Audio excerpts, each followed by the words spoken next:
Response to our investigation into a local dental clinic last week. The former operator of Smile Starters is now opening a new clinic in Asheville. News 13's Frank Faboni has been working on this story and joins us with more. Frank?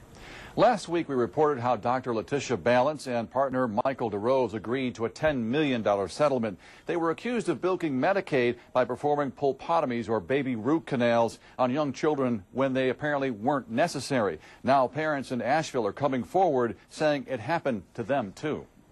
Bump? What? This one's bumpier. Oh, ouch. Elijah Banks is happy, playful, and enjoys the park like any other 4-year-old.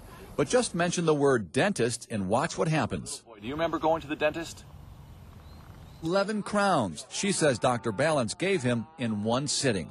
It was either August or September of 2005 is when he went to that one and had all the work. And it took almost 3 days for the swelling to go down in his mouth. That's 1 year after Medicaid established a limit of 6 crowns, which, according to the Justice Department, was the result of its investigation into Smile Starters. Well, first of all, Smile Starters in Asheville was never involved in the conduct that gave rise to the settlement.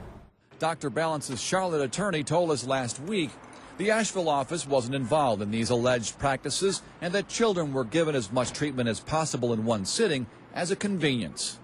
Many of the people who are on Medicaid have great difficulties with transportation and getting to appointments, and quite frankly want all the treatment done at one time. There's no child's mouth that woman should be in.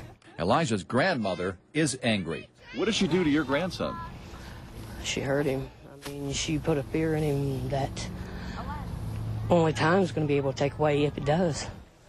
Dr. Balance had her license suspended for 6 months in 2005, and she was placed on 3 years probation. We've contacted the State Medical Examiners Board about Elijah, and the banks are now working on filing a complaint with that agency.